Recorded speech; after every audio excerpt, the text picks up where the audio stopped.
భార్యాభర్తలు వారి జీవితం బాగుండాలి. భార్యాభర్తలు వారి జీవితం కట్టబడాలి. కుటుంబము అంటేనే మొట్టమొదటిగా ఎవరు అంటే భర్త, భార్య. ఎందుకంటే కుటుంబం ప్రారంభమే భర్త, భార్య. తర్వాత పిల్లలు రకరకాలుగా వారి యొక్క ఈరోజు కుటుంబాలుగా మనందరము ఉన్నామంటే ప్రారంభం ఎవరు అంటే ముందుగా ఎవరితో ప్రారంభమై ఉంటది? భర్త, భార్య.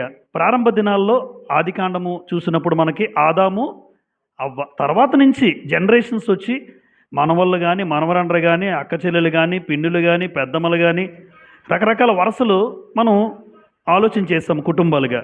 అంటే ఈ వరసలన్నీ రాకముందు, ఏర్పడకముందు మొట్టమొదటిగా దేవుని సంకల్పంలో ఏమనుకున్నారంటే మొట్టమొదటిగా దేవుని సంకల్పంలో ఉన్నది భర్త.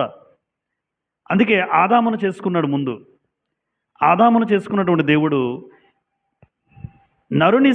నరుడు ఒంటరిగా ఉండటం మంచిది కాదు అని ఉద్దేశం కలిగి ఈ నరుడు ఒక్కడే భూమి మీద ఏం చేయగలడు, సాటి అయిన సహాయం ఉండాలనే ఉద్దేశంతో తర్వాత భార్యను ఏర్పాటు చేశాడు. అంటే మొట్టమొదటగా దేవుని సంకల్పంలో ఉన్నది భర్త. ఆ భర్త ఒక్కడే దేవుని సంకల్పాన్ని నెరవేరదు కనుక ఖచ్చితంగా దేవుడు భార్యను సాటి అయిన సహాయంగా అనుగ్రహించాడు. అయితే ఈరోజు భార్యాభర్తలు దేవుని ఏర్పాటు, ఇది దేవుని సంకల్పం. దేవుని సంకల్పం కాబట్టి భార్యాభర్తలుగా ఎవరైతే ఈరోజు ఇక్కడ ఉన్నారో, భార్యాభర్తలుగా ఎవరైతే ఇక్కడ మనం కూర్చున్నామో ప్రతి ఒక్కరూ కూడా ఇది ఈరోజు శేఖర్, గాయత్రికి మాత్రమే కాదు. భార్యాభర్తలు ఎవరు ఎప్పుడు కూడా మన దగ్గర కనబడరు. భర్త భార్య ఉంటే బాగున్న క్లాస్ అయితే ఆ భర్తకి కనువిప్పు కలుగుతుంది, ఆ భార్యకి కనువిప్పు కలుగుతుంది. ఇద్దరు వచ్చి కూర్చుంటే మనస్పర్ధలు రావు. నిజంగా కుటుంబంలో కలహాలు అనడానికి అవకాశమే లేదు. కుటుంబము నెమ్మది, శాంతి, సమాధానంతో వెళ్ళిపోతూ ఉంటుంది. కానీ ఇద్దరు ఉండే పరిస్థితి తక్కువ. కాబట్టి భార్యాభర్తలు నిజంగా భవిష్యత్తులోనైనా దేవుని యొక్క సంకల్పంలో, దేవుని ఏర్పాటులో ఎలా ఉండాలి, ఎలా ఉంటే బాగుంటుందో భార్యాభర్తలు క్లాసు గురించి రాజుగారి వివాహం రోజున ఒక లెసన్ చెప్పాను, యూట్యూబ్లో ఉంది అది. దేవుని సంకల్పంలో భార్యాభర్తలు ఎలా ఉండాలి, అది మొదటి పార్ట్.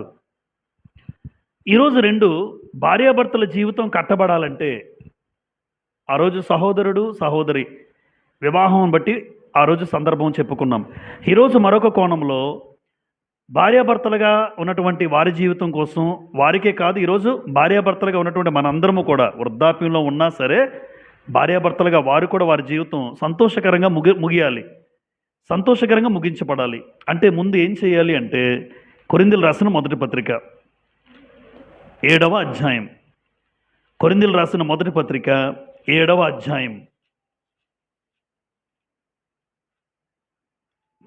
మొదటి కొరింథీ 7వ అధ్యాయం. అపోస్తలుడైన పౌలు కొరింథీ సంఘానికి రాస్తూ 3వ వచనం, భర్త భార్యకును అలాగుననే భార్య భర్తకును వారి వారి ధర్మములు నడుపవలెను అన్నాడు. అమ్మ, ధర్మాలు నడపాలి అన్నాడు. అంటే భర్తకి ధర్మాలు ఉన్నాయా? ఉన్నాయి. భార్యకి ధర్మాలు ఉన్నాయా? ఉన్నాయి. ఇప్పుడు ఎవరి ధర్మాలు వాళ్ళు నడపకపోతే కుటుంబంలో సమస్య వస్తుంది. ఎవరి ధర్మాలు వాళ్ళు నడపపోతే కుటుంబంలో సమస్య వస్తుంది. అందుకే పెళ్ళి అయినప్పుడు కూర్చోబెట్టినప్పుడు అక్కడ కూర్చున్న నూతన జంటకి ఇలాగే చెప్పాలి ముందు, మీకు ధర్మాలు ఉన్నాయి. భర్తగా నీ ధర్మాలు నీకు తెలియాలి, భార్యగా నీ ధర్మాలు నీకు తెలియాలి. ఎప్పుడైతే ఒకరి ధర్మాలు ఒకరికి తెలుస్తాయో ఆ కుటుంబం సాఫీగా ముందుకు వెళ్తుంది. ఆ కుటుంబం సాఫీగా ముందుకు వెళ్తుంది. ఎందుకంటే భర్తగా నా ధర్మాలు ఏంటో నాకు తెలియాలి, భార్యగా తన ధర్మాలు ఏంటో తనకు తెలియాలి. అప్పుడు కుటుంబంలో ఇద్దరు ఒక అండర్స్టాండింగ్ వస్తారు, ఒక మంచి అవగాహన ఏర్పడుతుంది. ఈరోజు ఇది లేకపోవడం వల్ల భర్తకు బాగా తెలుసు ధర్మాలు, కానీ భార్యకు ఈరోజు తెలియదు, లేదా భార్యకు తెలుస్తాయి, భర్తకు తెలియదు. ఈరోజు ధర్మాలు తెలియకపోవడం వల్ల దేవుడు అన్నాడు ముందే, భర్తగా నీ ధర్మాలు, భార్యగా నీ ధర్మాలు ఒకరికొకరు నడుపుకోవాలి. ఆ ధర్మాలు నడిపితే మీ కుటుంబ ప్రయాణం, ఆ బండి చక్కగా ముందుకెళ్తుంది. ఈరోజు 12 సూత్రాలు రాశాను నేను, భార్యాభర్తల జీవితం కట్టబడాలంటే. ఇందులో చాలాసార్లు మీరు విని ఉంటారు, అయితే మరొకసారి వాటిని జ్ఞాపకం చేసుకుందాం. ఎందుకంటే ఈ 12 కూడా చాలా ప్రాముఖ్యమైనటువంటి భార్యాభర్తలకు కావలసినవి. అవి చదవడానికి చిన్న విషయాలు అనిపిస్తాయి, కానీ అది నిజంగా కుటుంబాలు కట్టబడడానికి బాగుంటాయి. భర్తకి భార్యకి నాకు తెలియాలి, నా భార్యకు తెలియాలి. కాబట్టి ఈరోజు ఆ కుటుంబాన్ని బట్టి ఇక్కడ భార్యాభర్తలుగా ఉన్నటువంటి మనందరం కూడా తెలుసుకునే అవకాశాన్ని దేవుడు మనందరికీ ఇచ్చారు. కాబట్టి భార్యాభర్తల జీవితం కట్టబడాలంటే నెంబర్ 1 చదువుకుందాం. భార్యాభర్తలు ఇద్దరూ ఒకేసారి కోప్పడకూడదు. కోపం వస్తుంది. కోపం లేని కుటుంబాలు భార్యాభర్తలు ఎవరు ఉంటారు? కోపం నాకు వస్తుంది. అయితే కోపం వచ్చినప్పుడు భార్యాభర్తలు ఇద్దరూ ఒకేసారి కోప్పడకూడదు అన్నాడు. నిజమే. ఒకేసారి కోప్పడితే ఏం జరుగుతుంది? పెట్టెలు రెడీ అవుతాయి. భర్తకు కోపం వచ్చినప్పుడు భార్యగా ఏమవ్వాలంటే నువ్వు తగ్గించుకోవాలి. నీ భర్త కోపంలో ఉన్నాడా? ఆ కోపానికి అర్థం ఉందా? నువ్వు తగ్గించుకో. కానీ అప్పుడు తగ్గించుకోరు. తను కూడా ఏం చేస్తుంది? జనరల్గా అపవాది ఏం చేస్తాడంటే కుటుంబాల్లో భార్యాభర్తలు కలిసి ఉండకూడదండి. ఇది అపవాది ప్రణాళిక. ఆ అపవాది ప్రణాళికలో ఎంతమంది భార్యాభర్తలు ఈరోజు వారి జీవితాలు బాగోలేదు చెప్పండి. ఇద్దరూ కలిసి ఉండడం ఇష్టం లేదు. ఎందుకంటే దేవుని సంకల్పంలో ఇద్దరూ కట్టబడాలి.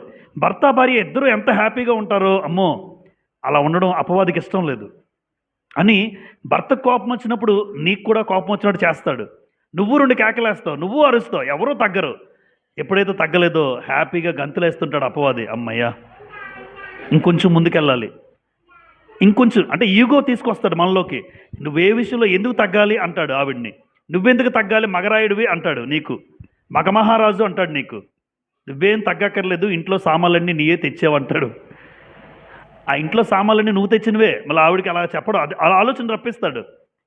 నువ్వు ఏదైనా కొన్నావా? ఇంట్లో అన్నీ మనవే అంటుంది. ఇతనికి ఇంకా కోపం వస్తుంది. అంటే భార్యాభర్తలు ఇద్దరు ఒకేసారి కోపం. కొన్ని సందర్భాల్లో అసలు కోపము దేవుడు ఎలా మాట్లాడాడంటే నరుని కోపము దేవుని నీతిని నెరవేర్చదని రాసింది గ్రంథంలో. యాకోబు రాసిన పత్రిక మనం చూడగలం. చూడండి, యాకోబు రాసిన పత్రిక 1వ అధ్యాయంలో, యాకోబు రాసిన పత్రిక 1వ అధ్యాయం 20వ వచనం చదువుతాను. ఎందుకనగా నరుని కోపము దేవుని నీతిని నెరవేర్చదు. ఈరోజు భర్తగా నీ కోపం, మా భార్యగా నీ కోపం ఎవరి నీతిని నెరవేర్చదు? ఎందుకు నెరవేర్చదంటే దేవుని నీతి ఏంటంటే మీ ఇద్దరు సంతోషంగా ఉండాలి, మీ కుటుంబాలు ప్రార్థనలో ఉండాలి, మీ కుటుంబాలు మందిరంలో ఉండాలి, మీ కుటుంబాలు ఎప్పుడు సంతోషంగా ఉండాలి. కానీ అపవాది ఆలోచన ఏంటంటే మీ ఇద్దరు తిట్టుకోవాలి, మీ ఇద్దరు విడిపోవాలి. అందుకే ఆదిలోనే ఆదాము దగ్గరికి రాలేదు, కానీ అవ్వ దగ్గరికి వెళ్ళినప్పుడు ఏం జరిగింది? అవ్వ దగ్గరికి వెళ్ళి ఏదో చెప్పలేని ఏదో మాట్లాడాడు. అంటే వాళ్ళిద్దరూ సంతోషంగా ఉండడం ఇష్టం లేదు. 3వ వ్యక్తి ఎంటర్ అయ్యాడు. 3వ వ్యక్తికి అవకాశం ఇచ్చారు. అపవాది సర్పరూపంలో మాట్లాడాడు అవ్వమ్మతో వెళ్ళి. అంటే ఎప్పుడు కూడా భార్యాభర్తల విషయంలో మీరిద్దరూ కలిసి ఉండడం, సంతోషంగా ఉండడం అపవాదికి ఇష్టం ఉండదు. ఇప్పుడు కోపం వచ్చినప్పుడు ఏం చేయాలి? భర్తగా నా కోపం దేవుని నీతిని నెరవేర్చదు. అమ్మ నీ కోపం దేవుని నీతిని నెరవేర్చదు. ఎందుకు నీతిని నెరవేర్చదంటే మీ ఇద్దరికి కోపం వస్తే మీ ఇద్దరు ఆనందంగా ఉండరు, మీ ఇద్దరు సంతోషంగా ఉండరు, మీ ఇద్దరు ఎడముఖం పెడముఖంగా ఉంటారు. అది వాడు నవ్వుకుంటాడు, అది వాడికి కావాలి. ఈరోజు చాలా కుటుంబాలు ఇంతే కదా. చాలా కుటుంబాలు లోకంలో చూస్తూ ఉంటాం. ఇద్దరి మధ్య సమస్యలు, సంతోషం లేకపోవడం, దుఃఖంగా ఏడవడం, బాధగా ఉండడం. అంటే ఈ పరిస్థితులు ఎందుకు అంటే అపవాది ఆనందపడుతుంటాడు. కానీ ఒకటి, నీ కోపం వచ్చిందా కొంచెం తగ్గించుకో భర్తగా. లేదా కొన్ని సందర్భాల్లో భార్య కోపం వచ్చి ఉండొచ్చు. ఇద్దరు ఏమో సాటి అయిన సహాయం అన్నాడు. సాటి అయిన సహాయం అంటే ఇద్దరు సమానమే, ఎక్కువ తక్కువ అనే భేదం లేదు. మొట్టమొదటిగా నరుడిని ఏర్పాటు చేసుకున్న పురుషుడిని. కానీ ఇద్దరు సాటి అయిన సహాయం అంటే నీ భర్తకు సహకారిగా ఉండాలి. భర్త అనగానే భారాన్ని ఏం చేసేవాడు? భరించేవాడు. నా భర్త భరిస్తున్న భారానికి నేనేం చేయాలంటే సాయం చేయాలి. ఆ భారానికి నేను సాయం అందించాలి. అది నీ భార్యగా. అంతేగాని ఒకరి కోపం మరొకరి కోపం చూపించుకుంటే ఆ కుటుంబాలు ఏం నిలబడతాయి చెప్పండి? తనకు కోపం వచ్చినప్పుడు తన కోపంలో అర్థం ఉంది, నేను సైలెంట్ అవుతాను. నా కోపం వచ్చినప్పుడు తను అర్థం చేసుకోవాలి. అంటే మనిద్దరు కోపం మనిద్దరం వేరైపోవడానికి అయితే అది దేవుడికి నచ్చదు. దేవుని వివాహ వ్యవస్థను ఏర్పాటు చేసిన దేవుడు కలకాలం క్రీస్తులో మీరు వివాహాలుగా చేసుకున్న వారు కట్టబడి సంతోషంగా వెళ్ళాలని ఉద్దేశం. కానీ మీ కోపాలు ఏం చేస్తున్నాయంటే మీ ఇద్దరు దూరం అయిపోతున్నారు.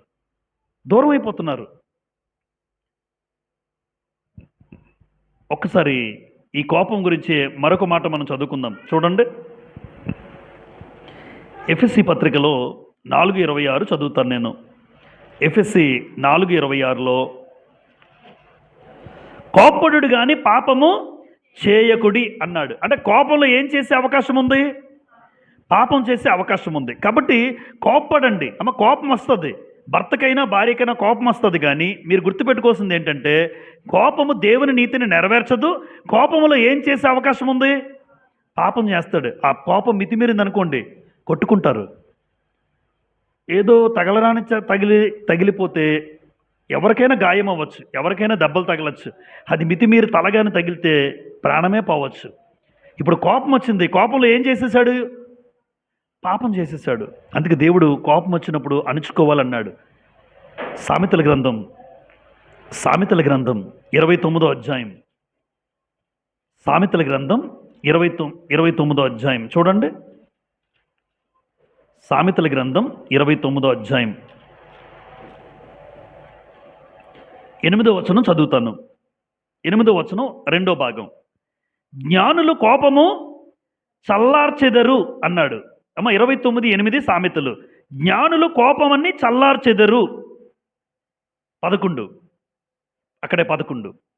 బుద్ధిహీనుడు తన కోపమంతా కనపరుచును, జ్ఞానము గలవాడు కోపాన్ని అణుచుకొని దానిని చూపకుండును. చూసారా? ఇప్పుడు భర్తగా నీకు జ్ఞానం ఉంటే ఏం చేయాలి? ఏం చేయాలి? కోపాన్ని ఏం చేయాలి? అణుచుకోవాలి. కోపాన్ని అణుచుకున్నవాడు చేతకానివాడు కాదు. కానీ వాళ్ళకి ఎలా కనిపిస్తాడు ఎదుటివాడికి? అరే చేతకానివాడు, చవట కాదు. వాళ్ళ భాష అలాగే ఉంటుంది లోకంలో. వాడేం చవట దద్దమేం కాదు. కోపాన్ని అణుచుకున్నాడు అంటే నీకన్నా అతనే జ్ఞాని దేవుని దృష్టిలో. జ్ఞాని ఎప్పుడు భర్తగా నాకు జ్ఞానం ఉంటే కోపాన్ని అణుచుకొని దానిని చూపకుండును అన్నాడు. అంటే జ్ఞానము కలిగిన భర్తగా నువ్వు ఉంటే, జ్ఞానము కలిగిన భార్యగా నువ్వు ఉంటే, కోపం వచ్చినప్పుడు దాన్ని ఏం ప్రదర్శించడం గొప్పతనం కాదు. కోపాన్ని ప్రదర్శించడం గొప్పతనం కాదు. కోపాన్ని అణుచుకున్నవాడు జ్ఞాని. గ్రంథం చెప్తున్న భాష. ఈరోజు లోకంలో ఎలా ఉంటుంది చెప్పండి? దానికి వ్యతిరేకంగా ఉంటుంది. కోపాన్ని ఎవరైతే బాగా ప్రదర్శించాడు, అది సైలెంట్ అయిపోయాడు, నోరు మూసాడు రేడు, ఆడు నోరు మూసాడంటే నువ్వు అజ్ఞానివి, ఆడు జ్ఞాని అని అర్థం. ఎందుకురా నీ మీద కేకలేయడం, ఎందుకు నీతో అరుచుకోవడం? మౌనంగా ఉన్నవాడు వివేకి అని రాస్తుంది గ్రంథంలో. మౌనంగా ఉండుట గొప్ప లక్షణం, అది వివేకి అన్నాడు. ఈరోజు అరిచేసి కేకలేసేస్తే ఆడు సైలెంట్ అయిపోతే జడిసిపోయాడు. నువ్వు జడిసిపోవడం కాదురా బాబు, నువ్వు అజ్ఞానివి. అది దేవుని భాష, దేవుడు చెప్పే అర్థం అది. మరొకసారి మీరు 11 రౌండప్ చేసుకుందాం. జ్ఞానము గలవాడు కోపాన్ని అణుచుకొని దానిని చూపకుండును. ఎంత బాగా రాశాడండి.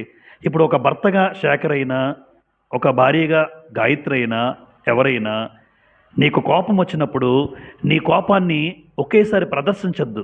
ఆ కోపం అణుచుకుంటే ఒక భర్తగా దేవుడు నిన్ను జ్ఞానం కలిగిన భర్తగా చూస్తాడు. దేవుడు నిన్ను జ్ఞానం కలిగిన భార్యగా చూస్తాడు. లేదు అజ్ఞానులుగా ఉంటామంటే నీ ఇష్టం, అది నా ఇష్టం. ఒక భర్తగా నేను అందులో ఫెయిల్ అయిపోతే నన్ను కూడా అజ్ఞానం అంటాడు. దయచేసి కోపము దేవుని నీతిని నెరవేర్చదు. కోపంలో పాపం చేసే అవకాశం ఉంది. కోపాన్ని అణుచుకున్నవాడు జ్ఞాని అంటున్నాడు దేవుడు. ఓర్పంట గొప్ప ద్రోహ కార్యములు జరగకుండా చేస్తుంది అని ప్రసంగి గ్రంథం 10వ అధ్యాయం 4వ వచనంలో ఉంటుంది. ప్రసంగి 10:4లో ఓర్చుకోవడం గొప్ప ద్రోహ కార్యాలు జరగకుండా చేస్తుంది. ద్రోహ కార్యాలు అంటే చెప్పాను కదా, ఏదైనా తగలరాని చోట తగిలితే భార్య చచ్చిపోవచ్చు, భర్త చచ్చిపోవచ్చు, ఏదైనా జరగచ్చు. ప్రమాదం కొని తెచ్చుకోకూడదు. అంటే ఓర్చుకుంటే ఏమవుద్ది? చెడు కార్యం జరగకుండా ఆపుకోవచ్చు ఓర్చుకుంటే. ఒక ఆయన అన్నాడు, గొడవైనప్పుడు ఇంట్లోంచి వెళ్ళిపోతారట 10 నిమిషాలు బయటికి, మళ్ళీ తర్వాత వస్తారట హ్యాపీగా. ఆ సమయంలో ఇంట్లో ఉండకూడదు. నిజమే ఆయన చెప్పింది. బాగా గొడవ జరుగుతుంది అక్కడ, గ్యారంటీ ఇద్దరు వాగ్వాదం చేసుకోవాలని ఇంట్లోంచి బయటికి 10 నిమిషాలు వెళ్ళిపోవడం మంచిది, మళ్ళీ తర్వాత వచ్చేవచ్చు అని ఆయన చెప్తున్నాడు. నిజమే. కోపాన్ని ప్రదర్శించడం కన్నా అలాంటి వ్యక్తులు కొంచెం దూరంగా వెళ్ళడమే మంచిది. కాబట్టి భార్యాభర్తలు ఇద్దరు ఒకేసారి కోప్పడకూడదు. ఒకవేళ కోపంలో అయినా ఆ కోపము దేవుని నీతిని నెరవేర్చదు, పాపం చేసే అవకాశం ఉంది. కాబట్టి ఓర్చుకుంటే నువ్వు జ్ఞానిగా కనబడతావు. మీ భర్త భార్య ఓర్చుకుంటే కుటుంబాలు నిలబడతాయా పాడైపోతాయా? కుటుంబాలు నిలబడతాయి. కానీ నిలబడం కదా, మనం సూట్ కేసు తీసేయాలి, బయటికి వెళ్ళిపోవాలి మా అమ్మాళ్ళ ఇంటికి, అక్కడ ఉండిపోతావు. అక్కడ వాళ్ళు ఏదో చెప్తారండి, ముందుకున్నాయి చెప్తాను, నేను ముందుకు చెప్తాను. వాళ్ళు ఏదో చెప్తారు, కలపడానికి చూస్తున్నారు ఈరోజు. ఉండు, మళ్ళీ అల్లుడికి మర్యాద పోయి ఆడే వస్తాడులే, ఆడే అంటే కూతురు దగ్గర కూడా నీ అల్లుడికి మర్యాద లేదు, ఇంకా వాళ్ళే మర్యాద ఇస్తారు. అల్లుడు గారు అన్న ఆలోచన పోయింది చాలా సందర్భాల్లో లోకంలో. క్రైస్తవ కుటుంబాలైనా అల్లుడైనా కొడుకైనా మర్యాద అనేది ఉండాలి. కాబట్టి ఎప్పుడు ఓర్చుకునే పరిస్థితి, కోపాన్ని ప్రదర్శించకుండా ఉండడం దేవునికి ఇష్టం. నెంబర్ 2, ఇంట్లో భర్త భార్య అరుపులు కేకలు ఏం చేయకూడదు, వినపడకూడదు. భర్త భార్య కేకలు వినపడకూడదు. మీ ఇంట్లో చూడు, చాలామంది మనందరం ఉంటాం. చాలా సందర్భాల్లో మీకు కేకలు అంటే ఇష్టమా, కేకలు ఉండకుండా ఇష్టమా? జనరల్గా కొంతమంది కేకలు వేసుకుంటే ఇష్టమట, ఆ కుటుంబాలు ఉన్నాయి. అరుపులు లేకుండా నాకు ప్రశాంతత ఉంటే ఇష్టం. భర్త అయినా భార్య అయినా కేకలు అరుపులు అనేవి రాకూడదండి. ఎప్పుడు అరుచుకోకూడదు, ఎప్పుడు కేకలు వేసుకోకూడదు. ఇంట్లో పిల్లలు చూస్తారు, బయట ఇరుగు పొరుగు వాళ్ళు క్రైస్తవులు అనుకుంటారు. చెప్పండి, క్రైస్తవ కుటుంబాల గురించి మనం చెప్పాను నేను. పరిమళ వాసనగా ఉండాలి. పరిమళ వాసనగా ఉండాలంటే నీ అరుపులు కేకలు వింటే ఏం పరిమళ వాసన ఎదుటివాడికి వెళ్తుంది? వాడు ఎప్పుడు దేవుని నమ్ముకోడు. వీళ్ళు బైబిల్ మాత్రం పట్టుకొని వెళ్తున్నారు, కానీ వీళ్ళ ఇంట్లో భర్త భార్యలు ఎప్పుడూ కేకలే, ఎప్పుడూ అరుపులే, ఎప్పుడూ తిట్టుకోవడమే. ఆలోచించండి, ఒక భర్త భార్య ఇంట్లో ఎప్పుడు భర్త భార్యల జీవితం కట్టబడాలంటే భర్తగా నువ్వు కేకలు అరుపులు ఉండకూడదు. నీకు భార్యగా కేకలు అరుపులు ఉండకూడదు. ఎందుకు అరుపులు ఉండకూడదంటే అసలు యేసు ప్రభు వారు కేకలు వేయడట. యేసు ప్రభువుకి కేకలు అంటే ఇష్టం ఉండదు. చూడండి, యెషయా గ్రంథం 42వ అధ్యాయం. యెషయా గ్రంథం 42వ అధ్యాయం. యేసు ప్రభువుకి కేకలంటే పడదండి, అరుపులంటే నచ్చదు ఆయనకి. మరి ఆయన నమ్ముకున్న పిల్లలకు కూడా ఎలా ఉండాలని కోరుకుంటాడో ఆలోచించండి మీరు. యెషయా గ్రంథం 42వ అధ్యాయం ప్రారంభ వచనం నుంచి చదువుతాను నేను, 2 వచనాలు. ఇదిగో, నేను ఆదుకును నా సేవకుడు, నేను ఏర్పరచుకొనిన వాడు, నా ప్రాణమునకు ప్రియుడు. అతను ఎవరో కాదు, ఇది ప్రవచనం యేసు ప్రభు గురించి. నా ప్రాణానికి ప్రియుడు, అతని యందు నా ఆత్మను ఉంచి ఉన్నాను. అతడు అన్యజనులకు న్యాయము కనపరచును. ఇంకెవరు? ఆయన ఎవరో కాదు, ప్రభు అయిన యేసుక్రీస్తు. 2వ వచనం, అతడు కేకలు వేయడు, అరవడు, తన కంఠస్వరము వీధిలో వినబడనీయుడు. కానీ ఈరోజు కుటుంబాలు, క్రైస్తవ కుటుంబాలు రోడ్ల మీదకి వచ్చేస్తున్నారు. రోడ్ల మీదకి కేకలు అరుపులు. అంటే యేసుప్రభు గురించి వాళ్ళకి వాక్యం తెలియదని అంటాను నేనైతే. యేసుప్రభు గురించి వాక్యం తెలియదు, యేసుప్రభు ఎలాంటోడో తెలియదు. నమ్ముకున్నారా? నమ్ముకున్నారు. నమ్ముకున్నంత మాత్రాన సరిపోదు. యేసుప్రభుకి వ్యక్తిత్వం ఎలాంటిదో మనకు అర్థమైతే, అరే నేను కూడా బజార్లోకి వెళ్ళిపోకూడదు, రోడ్డు మీద కేకలు వేసుకోకూడదు. ఇంట్లో కేకలు బయటికి వినబడుతుంటాయి, చాలామందివి వింటూ ఉంటారు చాలామంది. భార్యాభర్తలుగా ఎప్పుడు కూడా నేను ఈ విషయంలో ఏమంటానంటే, గుట్టుగా ఉండాలి మనం. రహస్యంగా కాపురాలు వెళ్ళాలి. ఎందుకు రహస్యంగా గుట్టు అన్నానంటే తప్పుడు ఉద్దేశం కాదు నా ఉద్దేశం. నేను క్రైస్తవుడిని, నా వల్ల దేవుని నామానికి అవమానం కలగకూడదు. ఇలా కేకలు అరుపులు వేస్తుంటే ఎవరు దేవుణ్ణి నమ్ముకుంటారు? ఇంకేం క్రైస్తవ్యం? అందుకే యేసు ప్రభు కేకలు వేయడు, అరవడైన ఆయన కంఠస్వరం అట వీధిలో వినబడదు. అంటే అది ఎలా తీసుకోవాలి? ఒక భర్త భార్య ఇంట్లో కూడా ఎప్పుడు మీరు ఒకరి మీద ఒకరు అరుపులు కేకలు అనేవి ఉండకూడదు. ఉంటే మీ కుటుంబం కట్టబడదు. ఎప్పుడు భార్యాభర్తలు కేకలు వేసుకుని అరుచుకునే పరిస్థితి రాకూడదండి. ఎందుకంటే ఒక సాక్ష్యం కలిగిన బ్రతుకు క్రైస్తవులకు ఉండాలి. ఒక సాక్ష్యం కలిగిన జీవితం భర్తగా భార్యగా నాకు ఉండాలి. కేకలు అరుపులు అనేవి అన్యులు. లోకంలో వాడు అరుచుకుంటాడు, లోకంలో వాడు కేకలు వేసుకుంటాడు. మనమైతే మన జీవితంలో ఎప్పుడు భార్యాభర్తలుగా క్రీస్తునందు అరుపులు అనేవి ఉండకూడదు. ఇది ఎందుకు ఉండకూడదని మీరు అడిగితే, ఏ రక్తంలో అయితే నువ్వు కడగబడ్డావో ఆ యేసుప్రభు అరడు, ఆ యేసుప్రభు కేకలేయుడు. మరి నువ్వు కేకలేస్తున్నావు అంటే ఇంకేం నమ్ముకున్నావు దేవుణ్ణి? ఇలా అర్థమైతే ఏ భార్య కేకలేస్తుంది, ఏ భర్త కేకలేస్తారు చెప్పండి? ఇంకా కేకలేస్తున్నాడంటే యేసుప్రభు గురించి అర్థం కాలేదని అర్థం, అంతే. దయచేసి భార్యాభర్తలుగా ఉన్న మీరైనా మనందరం ఎవరైతే ఉన్నామో, నేనెప్పుడు నా భార్య మీద కేకలు వేయకూడదు, నేనెప్పుడు నా భర్త మీద కేకలు వేయకూడదు. అవసరమైతే చెప్తాను, ఏది మంచిదో ఏది చెడో చెప్తాను, అది నువ్వు విను. ఒకవేళ భార్య జ్ఞానం కలిగిన భార్య అయితే నువ్వు చెప్పు, జ్ఞానం కలిగిన భర్త అయితే చెప్పండి, వినండి, అర్థం చేసుకుని అవగాహన చేసుకుని ముందుకెళ్ళాలి తప్ప కేకలు వేసుకుంటూ అరుపులు అరుచుకుంటే ఏం ఉపయోగం ఉంది చెప్పండి? ఎదుటివాడికి మీ కేకలు అనబడడం తప్ప, ఎదుటివాడు మీ జీవితం తెలియడం తప్ప. నెంబర్ 3, పిల్లల ముందు ఎన్నడూ ఎప్పుడు గొడవ పడకూడదు. భవిష్యత్తులో వారికి పిల్లలు ఇస్తారు దేవుడు. ఈరోజు పిల్లలు కలిగిన భార్యాభర్తలు ఉన్నాం ఇక్కడ. పిల్లల ముందు ఎప్పుడు ఏం చేయకూడదు?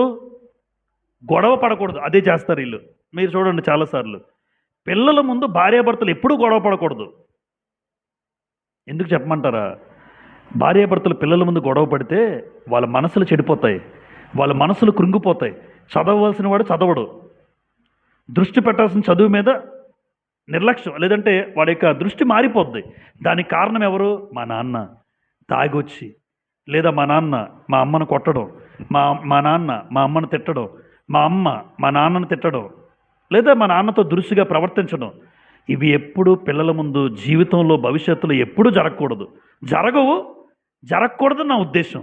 ఎప్పుడు నా పిల్లల ముందు భార్యాభర్తలుగా మనము ఎప్పుడు కూడా కొట్టుకొని, తిట్టుకొని, దూషించుకొని, గొడవ పడే పరిస్థితి ఎప్పుడూ రాకూడదు ఏ భార్యాభర్తలకి. అప్పుడు అనుకుంటాడు, మా అమ్మా నాన్నలు గొడవ పడడం నేను ఎప్పుడు చూడలేదు అనాలి పిల్లలు. చాలామంది లోకంలో గొడవ పడిన చూస్తుంటాడు అనుకోండి మన పిల్లలు. చాలామందిని చూస్తున్నాం, వాళ్ళు వీళ్ళు వీళ్ళు అసలు మా అమ్మా నాన్న గొడవ పడడమే చూడలేదు అంటే వాడి మనసు ఎంత బాగుంటుంది. వాడు ఏదైనా చేయగలడానికి మా నాన్న మా అమ్మ ముందు సపోర్ట్ ఉంటుంది నాకు. అలాంటి మంచి వ్యక్తిత్వం కలిగిన తల్లిదండ్రులు దేవుడు మాకు ఇచ్చాడు అని అనుకోవాలి పిల్లలైనా. ఇదేంట్రా బాబు, మా నాన్న ఎప్పుడూ తిట్టడమే, మా అమ్మ ఎప్పుడూ తిట్టడమే, ఇద్దరు ఎప్పుడు కొట్టుకోవడం తిట్టుకోవడం అంటే వాడి మనసు చిన్నప్పుడే ఆ చిన్న మనసు చెడిపోతుందండి. ఆ చిన్న మనసు చిదిమేస్తున్నారు వీళ్ళు. అందుకే చాలామంది చదువు మీద దృష్టి పెట్టలేరు తల్లిదండ్రులు బట్టి. చదువుతారు ఏదో, కానీ ఆ నెమ్మది ప్రశాంతత కలిగిన చదువు అయితే పిల్లలకి ఈరోజు రావట్లేదు. కారణం ఒకటే, తల్లిదండ్రులు పిల్లల ముందు గొడవ పడుతూ ఉంటారు. నాకు తెలుసు అందులో నేను ఒకడిని. పిల్లల ముందు గొడవ పడుతూ ఉంటే చదువుకోలేని పరిస్థితి. నేను ఎక్కడ చదువుకున్నా తెలుసా, మీలో ఎవరికి తెలియదు. నేను మా అమ్మా నాన్న గొడవ పడుతుంటే నేను నేరుగా చెప్పగలను ధైర్యంగా. అమ్మా నాన్నలు ఇద్దరు గొడవ పడుతుంటే, నాన్న తాగొచ్చి కొడుతుంటే చదువుకోలేక స్నేహితుడి ఇంటికి వెళ్ళి చదువుకునేవాడిని. అరే రాత్రి ఇక్కడ పడుకుంటాను ఏమనుకోద్దురా, నెక్స్ట్ రోజు నాకు ఎగ్జాము. అక్కడ అమ్మను కొడుతుంటే దృష్టి అంతా అక్కడే ఉండేది. తాగొచ్చి అమ్మను కొడుతుంటే ఇటు చదవలేక, మంచి స్థాయిలోకి వెళ్ళాలని ఉద్దేశం కలిగిన వెళ్ళలేక, ఆ ఇంట్లో ఆడికి 10 రోజులు, అరే మీ ఇంట్లో 10 రోజులు చదువుకుంటాను పర్లేదా అంటే వాడు ఒక మంచిగా తల్లిదండ్రులు నన్ను ఆదరించడం, అది నాకు జ్ఞాపకం. ఎప్పుడు నేను చెప్పలేదు ఎవరికి. ఎందుకు అంటే భార్యాభర్తలు లేదా మనకి ఎవరైతే గొడవ పడుతున్నారో మనసు చెడిపోయింది. నేనంత దూరంగా వచ్చేసాను, అమ్మ ఎలా ఉందో, అమ్మని ఎలా కొడుతున్నాడో, ఏం తింటుందో అన్న పరిస్థితి మనసులోకి ఎప్పుడు వచ్చేసి చదువు మీద దృష్టి తగ్గించేవాడిని. దేవుడు మరలా జ్ఞానం ఇచ్చి ముందుకు నడిపించినా నాకెప్పుడు కూడా ఇది బలంగా నాటుకుపోయింది. ఎప్పుడు భార్యాభర్తలు పిల్లల ముందు గొడవ పడకూడదు. గొడవ పడితే వాళ్ళ జీవితంలో ఎదగడానికి ప్రయత్నం చేసినా ఆ ప్రయత్నంలో విఫలమైపోతుంటారు. ఎందుకంటే దృష్టి అంతా కుటుంబంలో తండ్రి మీద ఉండిపోతుందండి. నెంబర్ 4, భర్త భార్య తప్పిదములు జరుగుతాయి. తప్పిదాలు ఉంటాయి. భర్త భార్య తప్పిదాలు ఉండొచ్చు, ఒకరు పొరపాటున మాట్లాడచ్చు. అయితే తప్పిదాలు ప్రేమతో ఏం చేసుకోవాలి? సరిదిద్దుకోవాలి. ఎందుకంటే నా భార్య తప్పు చేసిందండి, కరెక్టే, నన్ను దూషించింది, ఒక మాట అన్నది, లేదా ఒక రకంగా చెడ్డగా మాట్లాడి ఉండొచ్చు. ఒకవేళ పొరపాటున భార్యాభర్తలు ఇద్దరు ఎవరు పొరపాట్లు చేయలేని ఎవరు ఉన్నారేంటి? ఎవరు ఉండం. ఏదో ఒక పొరపాటు నా వల్ల జరగచ్చు, తన వల్ల జరగచ్చు. అయితే ఒకటి, ప్రేమతో ఆ భార్యాభర్తలు సరిదిద్దుకోవాలి. అది దేవుడు కోరుతున్నాడు. అందుకే మనందరికీ కూడా గ్రంథం అంతా కూడా చెప్పేది ఒకటే. 66 పుస్తకాల్లో బైబిల్ గ్రంథంలో సారాంశం అంతా ఏంటమ్మా? ప్రేమే. 66 పుస్తకాలను ఎప్పుడు చెప్తాను నేను, 66 పుస్తకాలను మిక్సీలో వేస్తే అందులోంచి ఏం పుడుతుంది? ప్రేమ. దేవుడు రాయించింది ప్రేమే. ఆయన ప్రేమ స్వరూపి, ఆయన ప్రేమ కలిగిన వాడు. నిజంగా భార్యాభర్తల మధ్య జీవితం కట్టబడాలంటే ఇద్దరి మధ్య ఏముండాలి? ప్రేమ. ఇప్పుడు ప్రేమ ఉంటే ఏం జరుగుతుంది? సామెతల గ్రంథం 10వ అధ్యాయం, 12వ వచనం చూడండి. సామెతలు 10:12.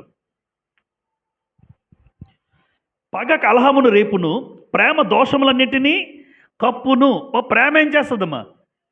దోషాలన్నింటినీ ఏం చేస్తుంది అంటే, నా భర్త దోషం చేసినా పర్వాలేదులే, నా భార్య దోషం చేసినా పర్వాలేదులే. ఎందుకు ఆ కప్పేస్తున్నావు? మీలో ఏముంది? ప్రేమ. సామెతల గ్రంథం 17:9. సామెతల గ్రంథం 17వ అధ్యాయం 9వ వచనం. ప్రేమను వృద్ధి చేయగోరువాడు తప్పితములు దాచిపెట్టును. ప్రేమను వృద్ధి చేయగోరువాడు తప్పిదములు ఏం చేస్తాడు? దాచిపెడతాడు. ప్రేమ పెరగాలి అంటే ఒక భర్త తప్పు చేసినా, భార్య తప్పు చేసినా ఆ తప్పిదములు ఏం చేస్తాం? మనం దాచిపెడతాం. ఎందుకంటే నా భర్తే కదా, నా భార్యే కదా అని ఆలోచన చేసుకుని. కానీ ప్రేమ లేకపోతే ఈరోజు జీవితం కట్టబడదు. భార్య అయినా భర్త అయినా ప్రేమ అనేది మీ మధ్య ఉంటేనే భర్త చేసిన తప్పులైనా, భర్త చేసిన దోషాలైనా, భార్య చేసిన తప్పులైనా, భార్య చేసిన దోషాలైనా మనం ఏం చేస్తామంటే కప్పుకొని దాచిపెడతాం, నా భార్యే నా భర్తే అని. కాబట్టి ప్రాముఖ్యంగా ఎప్పుడు కూడా భార్యాభర్తలు మీరు దిద్దుకోవాలి. ఒకరి తప్పులు ఒకరు తెలుసుకుని ప్రేమతో సరిదిద్దుకోవాలి. నాదే తప్పు, నాదే తప్పు అని భర్త వస్తాడు, నాదే తప్పు అని భార్య. ఎందుకు ఎప్పుడు ఎలా తెలుస్తుంది? ఇద్దరికి వారి వారి ధర్మాలు నడుచుకోవాలి. ధర్మాలు అంటే ఎప్పుడైతే ఇద్దరు కూడా దేవుని యొక్క గ్రంథం దగ్గరికి వస్తారో ఎవరు తప్పులు వాళ్ళకి తెలిసిపోతాయండి. ఒక భర్త తప్పు అయినా, ఒక భార్య తప్పు అయినా ఎవరు చెప్తారు? దేవుడు చెప్తాడు. మీరు గ్రంథం దగ్గరికి రాగలిగితే నాదే అని నువ్వు అనకు, నాదే జరగాలని నువ్వు అనకూడదు. ఎందుకు అంటే అసలు మీ ఇద్దరితో ఎవరు తప్పు? దేవుడు చెప్తాడు. అప్పుడు మీ ఇద్దరు ప్రేమతో ఆ నిర్ణయాన్ని ఏం చేయాలి? ఒప్పుకోవాలి, అంగీకరించి సరి చేసుకోవాలి. అది దేవుడు కోరుతుంది. అప్పుడు కుటుంబం నిలబడుతుంది. నీది కాదు, నాది కాదు, దేవుడు ఏం చెప్తున్నాడు, దేవుడు ఏది కోరుకున్నాడు, దేవుడు ఏది కరెక్ట్ అన్నాడు, ఆ నిర్ణయానికి నేను అంగీకరిస్తాను అని భర్త భార్య ఇద్దరు ప్రేమతో దేవుడి నిర్ణయాన్ని మీ జీవితంలో అనుగ్రహించి అంగీకరించగలిగితే ఖచ్చితంగా భార్యాభర్తల జీవితం కట్టబడుతుందండి. నెంబర్ 5, భర్త భార్య గతాన్ని ఎప్పుడూ కూడా తవ్వుకోకూడదు. ఈరోజు చాలా కుటుంబాల్లో గొడవలు జరగడానికి కారణం ఏంటి చెప్పమంటారమ్మా? గతాన్ని తవ్వుకుంటాడు. అప్పుడు నువ్వు అలాగట కదా, మరి కోపం రాదా? నువ్వు అలా చేసావంట కదా, మీ అమ్మ చెప్పింది. నువ్వు అలా చేసావట కదా, మీ నాన్న చెప్పాడు. భార్యాభర్తల మధ్య ఎప్పుడూ కూడా గతం అనేది గతహ అన్నాడు చూడు. గతాన్ని ఏమంటారు? గతం గతహ అంటారు. గతహ అంటే గతాన్ని ఎప్పుడు మీరు జ్ఞాపకం చేసుకోకూడదు. గతంలో మీ పరిస్థితి ఏంటో ఎప్పుడు ప్రస్తుతంలో మీరు జ్ఞాపకం చేసుకోకూడదు. గతాన్ని తవ్వుకుంటే ఇద్దరి మధ్య కోపం వస్తుంది. నీ గతంలో నీ జీవితం ఏంటో అది కదా, నీ జీవితం ఇది కదా అని ఎప్పుడు ఎవరినమ్మా భార్యను కించపరచకూడదు. అదే సమయంలో భర్తను కూడా నువ్వు కించపరచకూడదు. గుర్తుపెట్టుకోండి, గతాన్ని ఎవరైతే తవ్వుకుంటారో వాళ్ళ జీవితాలు పాడైపోతాయి, ఆ కుటుంబాలు కట్టబడవు. నా భర్తగా నా జీవితం, నా గతం, భార్యగా నా గతం అక్కడితో విడిచిపెట్టు. మనం ప్రస్తుతం జీవిస్తున్నాం, ప్రస్తుతం నువ్వు జీవిస్తున్నావు, భవిష్యత్తు నీ జీవితం బాగుండాలి. అలా భవిష్యత్తు ఒక జీవితం బాగుండాలి అంటే ఎప్పుడు కూడా గతాన్ని వారి జీవితంలో తవ్వుకోకూడదండి. గతంలో ఏదైనా ఇప్పుడు నా దగ్గరికి వచ్చినప్పుడు నువ్వు ఎలా ఉన్నావు అది నాకు కావాలి. ఎవరో ఏదో చెప్పారని చాలా సందర్భాల్లో ఆ అమ్మాయిని వివాహం చేసుకున్నాడు ఒకడు, మా స్నేహితుడు ఒకడు. వివాహం చేసుకుని ఆ గతంలో ఆవిడ గురించి ఏదో తెలిసిందట. నీ దగ్గరికి వచ్చినప్పుడు ఎలా ఉంది అది ముందే చూసుకుని ఒకళ్ళు నచ్చకపోతే ముందే నువ్వు మానేయాలి వివాహం చేసుకోవడం. అన్నీ ఆలోచించే కదా వివాహం చేసుకుంటావు. ఇప్పుడు ఎవడో చెప్పాడని, ఎవరో చెప్పారని నువ్వు ఆ అమ్మాయి మీద నిందలేయడం, నువ్వు నాకు నచ్చలేదనడం అని ఇది ఎంతవరకు చెప్పండి? ఇలాగే గతాన్ని త్రవ్వుకునే పరిస్థితులు వస్తూ ఉంటాయి. అయితే ఒకటి, భర్తగా ఎవరైనా భార్యలైనా గతం ఎవరు చెప్పినా నీ దగ్గరికి వచ్చిన తర్వాత నీతో ఎలా ఉంది, నీతో ఎలా జీవిస్తుంది, నీతో ఎలా ఉంటున్నాడు, నీతో ఎలా జీవిస్తున్నాడు అన్నది మాత్రం మనకు కావాలండి. లోకంలో ఇద్దరు సంతోషంగా ఉంటే చూడలేని కన్నులు ఎన్నో ఉన్నాయి. మీ ఇద్దరు ఆనందంగా ఉంటే అసలు చూడలేనివాడు ఎవడంటే అపవాదే. ఏదో ఒకటి చెప్తాడు, ఎవడో స్నేహితుడు వస్తాడు వచ్చి ఏదో చెప్తాడు. ఒకటి మాత్రం గుర్తుపెట్టుకోండి, గతాన్ని ఎవడు చెప్పినా, గతాన్ని నీ జీవితంలో భర్త గురించి నీ దగ్గర చెప్పినా, భార్య గురించి నీ దగ్గర చెప్పినా, గతం చెప్పేవాడు నువ్వెవడరా అనాలి. మేమిద్దరం భార్యాభర్తలం, ఒకరినొకరు ఇష్టపడి చేసుకున్నాం. గతాన్ని నువ్వు చెప్పి ఇప్పుడు ఆవిడ మీద నిందలేసి నన్ను దూరం చేసే పరిస్థితి నాకు రాదని ఈ వ్యక్తి స్ట్రాంగ్గా ఉండాలి. ఆయన గురించి నువ్వు ఎంత చెప్పినా నేను విన్ను అని ఆమె స్ట్రాంగ్గా ఉండాలి. అప్పుడు ఎవడొస్తే ఏంటి, మీ జీవితంలోకి ఎవడో రాలేడు, మీరు అవకాశం ఇస్తే తప్ప. ఒకటి గుర్తుపెట్టుకోండి, మీ సంతోషాన్ని చూసి ఎవరికి నచ్చదు. ఆ సంతోషం మధ్యలో మీరు ఎవరిని రానివ్వకండి. ఎన్ని చెప్పినా మీరు వినకండి. ఆ గతాన్ని ఎప్పుడూ గతంలోనే ముగించేయాలి. ప్రస్తుతంలో ఉన్న నువ్వు ఎప్పుడు గతాన్ని తవ్వుకోకూడదు, భర్త అయినా భార్య అయినా. నెంబర్ 6, ఇరువురు క్షమాపణ కోరాలి, వీలైతే క్షమాపణ చెప్పాలి. ఇది చాలా ప్రాముఖ్యమైనది. ఎందుకు? క్షమాపణ చెప్పడం మగవాళ్ళకి ఇష్టం ఉండదు. నన్ను క్షమించు అని భార్య దగ్గరికి వెళ్ళి అంటాడేంటి? తప్పు చేసినోడు ఈయనే, కానీ పేరు పెట్టి నేను తప్పు చేస్తాను నన్ను క్షమించు అన్నానికి ఆ ఈగో అడ్డొచ్చేస్తుందండి, రాడు. ఒకవేళ ఆవిడ బాగా చదువుకుంది అనుకోండి, బాగా చదువుకుంది, మంచి ఆస్తి పరులు అనుకోండి, ఆస్తి తెచ్చింది అనుకోండి, ఆవిడ తగ్గదు. ఎందుకంటే తప్పు చేసింది నువ్వే కదా, నువ్వే చెప్పు. తప్పు చేసింది నువ్వే కదా, నువ్వే చెప్పు. అలా మీరు అనుకుంటే ఇంకేముంది, మరలా భార్యాభర్తలుగా మీ జీవితం కట్టబడడానికి మీరు కోరుకుంటే దేవుడి చిత్త ప్రకారం, దేవుని సంకల్పంలో భార్యాభర్తలుగా మేము కట్టబడాలని మీకుంటే, భార్యే కదండి, భర్తే కదా, నేనే వెళ్ళి అడుగుతాను, తప్పే ఉంది. అమ్మా, క్షమాపణ గురించి ఒక మాట చెప్పనా? క్షమాపణ దైవ లక్షణం. చాలాసార్లు నేను చెప్పాను, క్షమాపణ ఎవరి లక్షణం? ఎందుకు?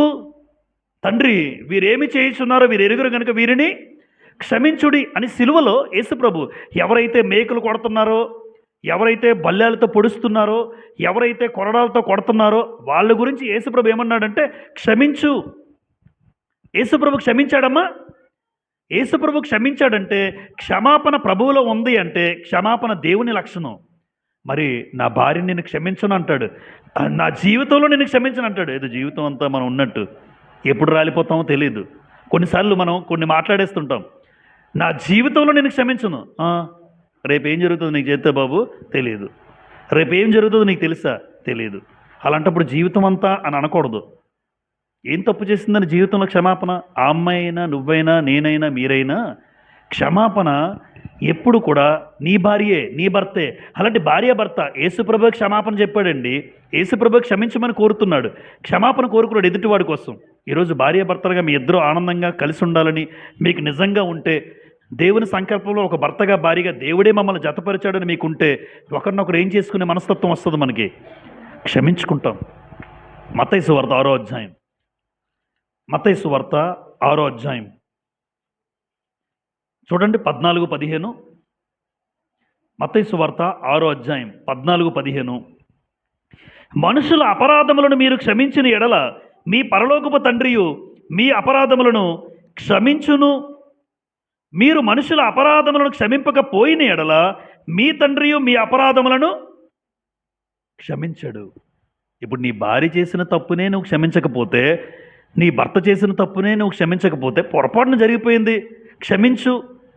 క్షమించను అంటే నీ తప్పును కూడా దేవుడు ఎప్పుడు క్షమించడు. ఏం తప్పు లేకుండా ఎప్పుడు బ్రతికేస్తామోనో కాదు, ఏదో ఒక రోజున పొరపాటున జరగచ్చు. అది నీ వల్ల కావచ్చు, అతని వల్ల కావచ్చు. అయితే భార్యాభర్తలు ఇద్దరు ఏమన్నాను అక్కడ చూసారా? ఇరువురు ఏం చేయాలి? ఏం చేయడానికి సిద్ధంగా ఉండాలి? క్షమాపణ కోరాలి. వీలైతే ముందు నేనే చెప్తాను క్షమాపణ, తప్పు నాదే, నన్ను క్షమించు. దేవుడు క్షమించమని కోరుకున్నాడు. క్షమాపణ అడిగిన వాడంటే దేవుడికి చాలా ఇష్టమట. ఎందుకు? ఎవరు క్షమాపణ అడగరు. క్షమించు అన్న మాట ఎవరు అనరు. వాడే రానే, వాళ్ళే కోరుకునే, వాళ్ళే చెప్పనే నేను తప్పు చేశాను అని భర్త భార్య ఒకరినొకరు క్షమించుకోగలిగితే, ఆ క్షమాపణను నువ్వు దేవుని లక్షణం నీలో ఉందని అర్థం. క్షమాపణ కోరుకున్నావు అంటే దేవుని లక్షణం నీలో ఉందని అర్థం. అందుకే నీ అపరాధములను దేవుడు క్షమిస్తాడు. ఎప్పుడైనా పొరపాటున నీ తప్పు చేశాను, క్షమిస్తాడు దేవుడు. అంతేగాని మనుషుల అపరాధములను క్షమించకపోతే పరలోకపు తండ్రి మీ అపరాధములను క్షమించడు. ఆ మనుషులు ఎవరో కాదు, ఒక భర్త తప్పు చేసిన, ఒక భార్య తప్పు చేసిన, ప్రేమ ఉన్న చోట ఏం చేస్తామన్నాం? తప్పిదములు ఏం చేస్తామన్నాం? దాచిపెట్టుకుంటాం. నీ భర్తే కదా, భార్యే కదా. అలా మీరుంటే మీ భార్యాభర్తల జీవితం ఎందుకు కట్టబడదు చెప్పండి? చాలా బాగా కట్టబడుతుంది. ఎప్పుడైతే క్షమాపణ కోరుకుంటారో మీ కుటుంబాలు కట్టబడుతూ ఉంటాయి. నేనే తప్పు చేశాను అని భార్య దగ్గరికి వెళ్ళి, భర్త దగ్గరికి వెళ్ళి క్షమించు అంటే వెంటనే మనసు మారిపోద్ది. వెంటనే ఇద్దరు కూడా సంతోషంగా ఒకరినొకరు కౌగులించుకుంటారు. నా భర్తే నా దగ్గరికి వచ్చాడు, నా భార్య నా దగ్గరికి వచ్చింది అన్న ఆనందం కలుగుతుంది మన జీవితంలో ఆ క్షమాపణ వల్ల. 4 అక్షరాల పదం, 4 అక్షరాల పదం. కాబట్టి ఎప్పుడు క్షమాపణ కోరాలి, క్షమాపణ చెప్పాలి. నెంబర్ 7, మనస్పర్ధలతో ఎప్పుడు పడకల మీదకి వెళ్ళకూడదు. మనస్పర్ధలతో ఎప్పుడు బెడ్ మీదకి వెళ్ళకండి. ఎప్పుడు బెడ్ మీదకి వెళ్తే ఎక్కడ పడుకుంటారు చెప్పండి? మీకు తెలుసా? మీకు? నాకు తెలుసు బాగా. ఆ చివరికి ఉంటారు, ఈవిడ ఈ చివరి, ఈ గోడ, ఆ గోడలు చూడటమే. మళ్ళీ మధ్యలో డౌట్ వస్తుంది, మళ్ళీ ఎలా చూస్తుంటాడు, నాకేసి చూస్తాం లేదని. ప్రాక్టికల్గా చెప్తున్నాను నేను ఇది. అంటే మనస్పర్ధలు వచ్చాయి, దేవుడు కోరుతుంది ఒకటే, మనస్పర్ధలు వచ్చినా మీ మధ్య పడకల మీదకి వెళ్ళేసరికి మరలా మీ మనస్పర్ధలు చెప్పాను కదా, క్షమించుకొని ఆ మనస్పర్ధలు పోవాలి. అంతేగాని ఎడముఖం పెడముఖంగా ఒకరోజు, 2వ రోజు, 3వ రోజు, 4వ రోజు మీరు ఉండరు. ఎందుకంటే ఇద్దరిలో ఎవరొకరు ఇంట్లో ఉండరు, బయటికి వెళ్ళిపోతారు. అపవాది మీ మధ్యలో పడుకుంటాడు, ఖాళీ ప్లేస్ దొరికింది అడిగి. అమ్మయ్య, మంచం అంతా అడిచేవరు ఎంత ఆనందపడతాడో తెలుసమ్మా. నాకు ఇది బాగా నచ్చుతుంది. అపవాది కనుక ఇద్దరు భార్యాభర్తలు గొడవాడుకుంటే ఎడముఖం పెడముఖంగా ఉంటే మధ్యలో పడుకొని వేరు చేసేసాను. ఇలా 3 రోజులు కనుక వీళ్ళు చేయగలిగితే ఆ అమ్మాయి సూట్ కేసు పెట్టుకోవడం ఖాయం. ఇంకా సంతోషం వాడికి, ఎందుకంటే పుట్టింటికి వెళ్ళిపోద్ది. ఆ పుట్టింటోళ్ళు ఎలాగా తప్పు నీదే అని పంపించరు, ఆడే రానే అంటారు. గొడవ పెరుగుతుంది, కోర్టుకు వరకు వెళ్తారు, వీలైతే విడాకులు. అప్పుడు ఇంకా మనస్ఫూర్తిగా సంతోషంగా ఉంటాడు అపవాది. అంటే వాడు చూడండి, ఎఫ్ఎస్సి పత్రిక 4:26, ఎఫ్ఎస్సి పత్రిక 4వ అధ్యాయం, ఎఫ్ఎస్సీలకు రాసిన పత్రిక 4వ అధ్యాయం 26వ వచనం.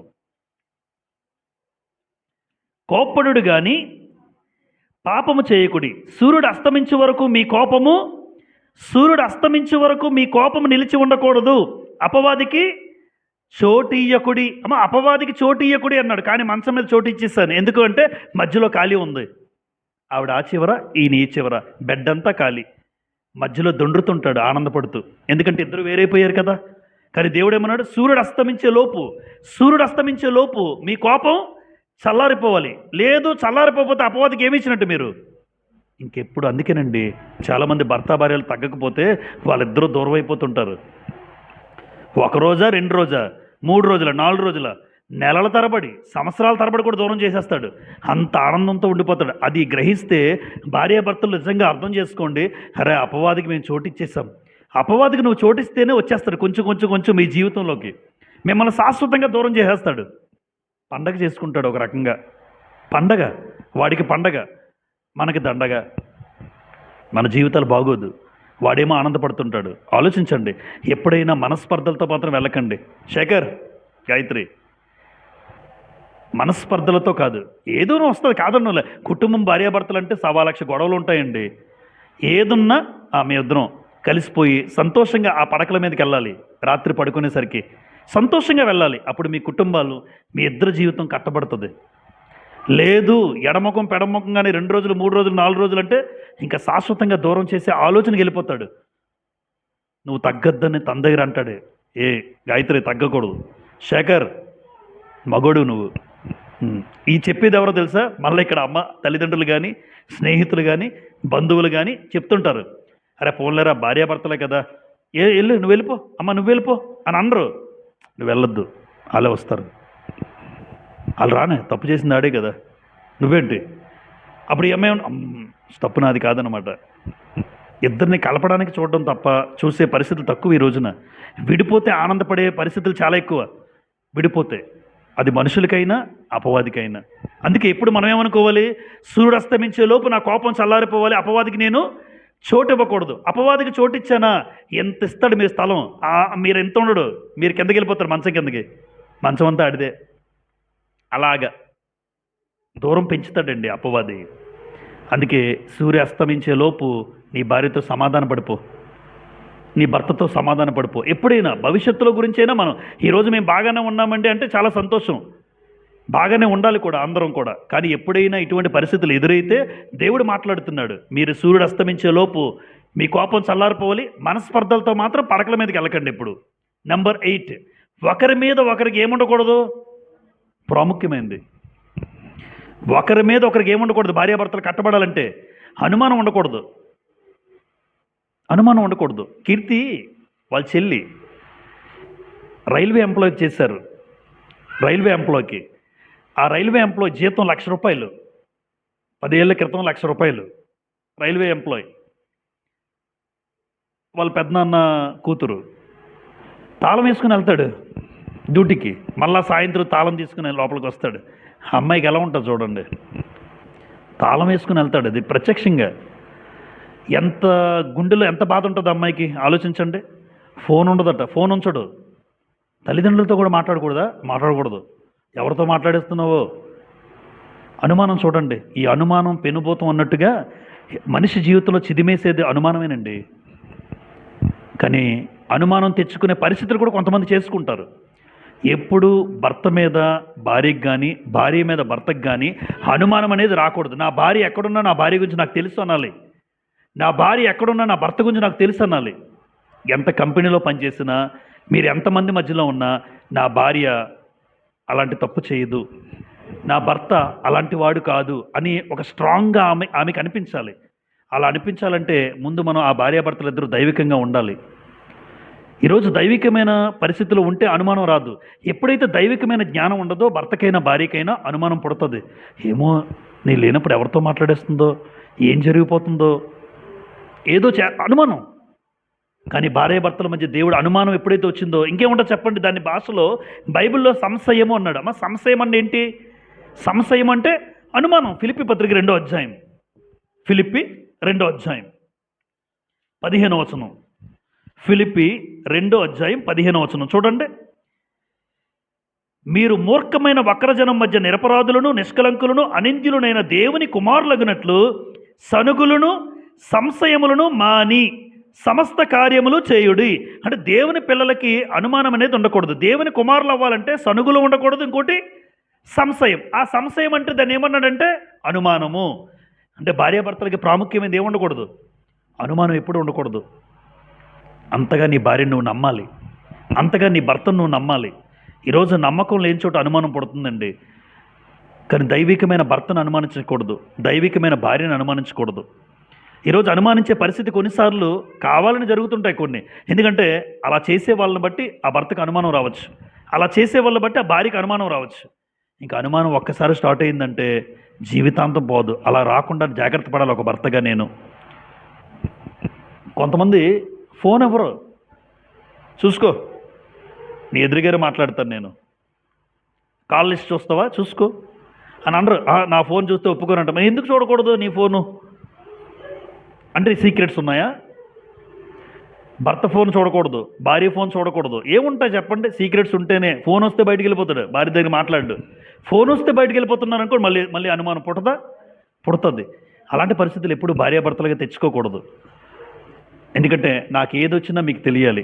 అమ్మ ఏం చెప్పాను నేను? భార్యాభర్తలు ఎప్పుడు ఒక మాట చెప్పాను రాజుగారి పెళ్లి రోజున, భార్యాభర్తలు దిగంబరులుగా ఉండాలి అన్నాను. ఆదికాండం 2:25 ఏముంటుంది? వారిద్దరూ ఏక శరీరమగుదురు, అయితే వారు దిగంబరులుగా ఉండిరి. ఆదాము అవ్వ ఎలా ఉన్నారు? దిగంబరులుగా ఉండిరి. అంటే అర్థం ఏంటంటే భార్యాభర్తల మధ్య దాపరికం ఉండకూడదు. ఎప్పుడు కూడా భార్యాభర్తల మధ్య దాపరికాలు ఉండకూడదు. నాదంతా నా భార్యకి తెలియాలి, ఆవిడవన్నీ నాకు తెలియాలి, అంతేనా? అది ఆ జీవితం బాగుంటుంది. దాపరికం ఉంటే ఖచ్చితంగా ఆ వ్యక్తి జీవితాలు కట్టబడు. ఎప్పుడు భార్యాభర్తల మధ్య దాపరికాలు ఉండకూడదు, అది ఏ విషయంలోనైనా. అందుకే అనుమానం అనేది ఉండకూడదు. అంటే మీ మధ్య దాపరికాలకు అవకాశం ఉండకూడదు. దిగంబరులు అన్న మాటకు అర్థమేంటి? భర్తదంతా కూడా భార్యకి తెలుసు, భార్యదంతా కూడా భర్తకి తెలుసు. కాబట్టి శరీర సంబంధంగా మీరు ఆలోచించకండి. దేహాల పరంగా నా భార్య నా భర్త ఒకరికొకరు బాగా తెలుసు. అయితే దేవుడు దిగంబరులుగా అన్నాడంటే ఖచ్చితంగా మీ మధ్య ఏ దాపరికాలకు అవకాశం ఉండకూడదు. ఈరోజు దాపరికం ఉండడం వల్లే కొన్ని కుటుంబాల్లో అనుమానం అనేది పడుతుంది. ఒక్కసారి అనుమానం వచ్చిందంటే ఇంక జీవితంలో నమ్మదండి ఆవిడ, ఆయన కానీ. సీక్రెట్స్ ఏం సీక్రెట్లు చెప్పండి? క్రైస్తవులుగా మనకెప్పుడు భార్యాభర్తలుగా సీక్రెట్స్ ఉండకూడదు, రహస్యాలు ఉండకూడదు. 9 ఇరువురు తల్లిదండ్రులు ఏం చేయాలి? చాలా ప్రాముఖ్యం. ఇది కూడా అన్ని ప్రాముఖ్యమే. ఇరువురు తల్లిదండ్రులని గౌరవించాలి. ఇప్పుడు భార్య ఉంది గాయత్రి, శేఖర్ గాయత్రి తల్లిదండ్రులు గౌరవించాలా? గౌరవించాలి. శేఖర్ ఏం కోరుకుంటాడు? నువ్వు మా అమ్మ నాన్నని గౌరవించట్లేదు అన్నాడు అనుకోండి. సపోజ్ శేఖర్ తల్లిదండ్రుల్ని ఏ గౌరవం అయితే కోరుకుంటున్నాడో ఆవిడకి కూడా ఉంటుంది, మా అమ్మ నాన్నలు గౌరవించాలి ఈయనని ఉంటుంది. ఇప్పుడు నేను కోరుకుంటానండి, మా ఇంటికి వచ్చిన అడుగుపెట్టిన కోడలు మా అమ్మని మా నాన్నని గౌరవించాలి అని నేను కోరుకోవడం తప్పేమీ కాదు. అదే సమయంలో మన ఇంటికి అడుగుపెట్టిన ఆ కోడలు లేదా నీ భార్యకి కూడా తల్లిదండ్రులు ఉంటారు కదా, ఆవిడని కూడా నువ్వు ఆ తల్లిదండ్రులు కూడా గౌరవించాలనే ఆలోచన ఆవిడికి ఉంటుంది కదా. అది ఇరువురు తల్లిదండ్రులను గౌరవించే మనస్తత్వం నాకు ఉండాలి. తండ్రికి గౌరవాన్ని కోరుకుంటున్నావు మీ తండ్రికి, మరి మీ మామయ్యకేమో మామయ్య వస్తే ఎవరైనా లేచి నిలబడిన ఉన్నారండి మీలో అల్లుళ్ళు. మామయ్య కనబడ్డాడు అక్కడ, మామయ్య వస్తే అమ్మో మామయ్య వచ్చాడు అని నాకు ఉండదు, నాకు తెలిసి ఉండదు. ఏముంటుంది అంటారా? మామయ్య వస్తాడులే రానే, ఎవడికొస్తున్నాడు అని అంటారు. మామయ్య వస్తే లేచి నిలిచినాడు. మోసే నిలబడ్డాడండి ఇత్రో వస్తుంటే నిర్గమకాండంలో చూడండి. అంటే మోసే వ్యక్తిత్వం, మోసే చిన్నవాడా? ఎంత గొప్ప నాయకుడు, 6 లక్షల్లో నడిపించిన వాడు. ఇత్రో అసలు పేరే మనకు తెలియదు. మోషే మోషే చూడండి, ఇత్రో రాగానే నిలబడిపోతాడు, ఈయన ఎదురెళ్తాడు. మనం ఏమంటాం, వస్తాడులే, ఎక్కడికి వెళ్తాడు, వచ్చాడు కదా, ఇక్కడ వరకు వచ్చినాడు, ఇక్కడికి వస్తాడులే అని అక్కడే కూర్చుంటాను నేనైతే. కానీ మోషే ఏం నేర్పిస్తున్నారు చూడండి, 18 వచనం, 18:7. మోషే తన మామను ఎదుర్కొన పోయి వందనము చేసి అతన్ని ముద్దు పెట్టుకొనెను. ముందు ఎవరు వెళ్ళారు? ముందు ఎవరు వందనం చేశారు? మోషేనే. ఆ మామయ్య, నమస్కారం మామయ్య. మామయ్య చెప్పాలి, అల్లుడి గారు బాగున్నారా? మామయ్య అడుగుతాడు, అల్లుడి గారు బాగున్నారంటే బాగున్నావులే. ఏం చేశాడు మామయ్య నీకు? అదే మీ తండ్రి దగ్గర అలా మాట్లాడతావేంటి? కాదు, నా తండ్రితో చాలా గౌరవంగా మాట్లాడతాను. మరి మీ మామయ్యతో? అది నీకైనా మనకైనా మామయ్య మార్చాడంటే మా తండ్రికి నేనేం కోరుకుంటానో మామయ్యకి కూడా నేను అదే ఇవ్వాలి. మా తల్లికి నేను ఏది కోరుకుంటానో మా అత్తయ్యకి కూడా నేను అదే ఇవ్వాలి. లేవికాండం 19వ అధ్యాయం ఒక మంచి మాట ఉంటుందండి మామయ్య గురించి, అత్తయ్య గురించి. లేవికాండం 19:32లో, లేవికాండం 19:32లో, నేను మీ దేవుడైన యెహోవాను, తల నెరిసిన వాని ఎదుట లేచి ముసలివాని ముఖమును గణపరిచి నీ దేవునికి భయపడవలెను, నేను యెహోవాను. అమ్మ, తల నెరిసిన వాడైనా మామయ్య? జనరల్గా నాకన్నా పెద్దోడైనా పోనా? అలాగా తల నెరిసిన వాడంటే పండలేదంటాం, పండడం గురించి కాదు ఇది. తల నెరిసిన వాడంటే నీకన్నా పెద్దోడా, వయసులో పెద్దోడే. అలాంటి తల నెరిసిన వాని ఎదుట ముసలివాని ముఖమును నువ్వు లేచి గణపరచాలి. మీ దేవునికి భయపడినట్టు, అది అంటే దేవునికి గౌరవించినట్టు. ఇప్పుడు దేవునికి గౌరవం ఇవ్వాలంటే మామయ్య వస్తుంటే నేను ఎదురెళ్ళి, మామయ్య నమస్కారం, మామయ్య, అత్తయ్య నమస్కారం. అది సంస్కారం, అది సంస్కారం. చులకనగా చూడకండి. నా తల్లిదండ్రులను అంటే వాళ్ళని చులకనగా చూస్తున్నావంటే నీ తల్లిదండ్రులు నీకు చులకన కాదు కదా. వాళ్ళు ఎప్పుడూ నీకు చులకన కాదంటే వాళ్ళు నీకు చులకన కాకూడదు.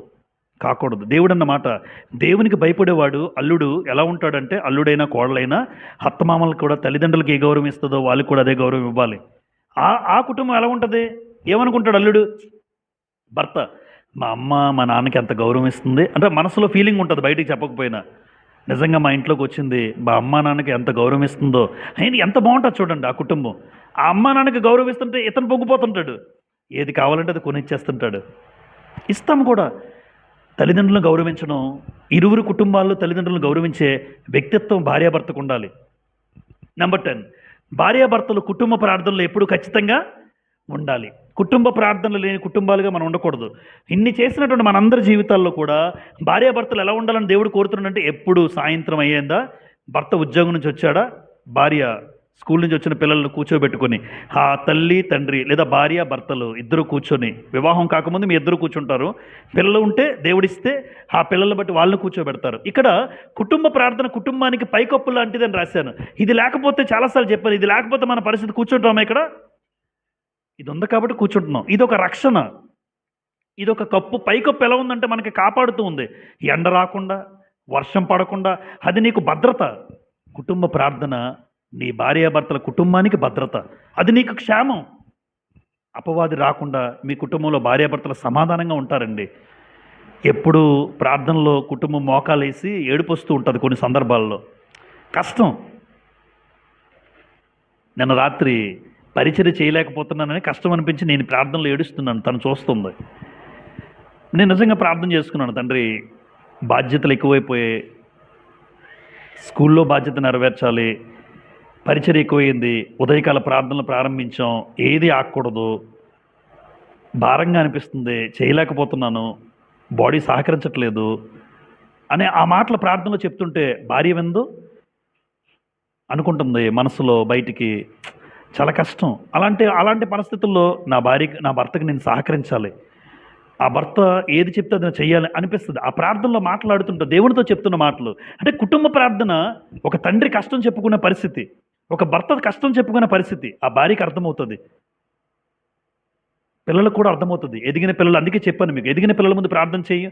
రూపాయి కష్టపడి ఫీజు కట్టలేకపోతున్నాను, చాలా కష్టంగా ఉంటుంది అని, దయచేసి ఈసారైనా వారికి కట్టడానికి సహాయం చేయండి అంటే వాడు వింటుంటాడు, అరే మా నాన్న ఎంత కష్టపడుతున్నాడు రా మా కోసం.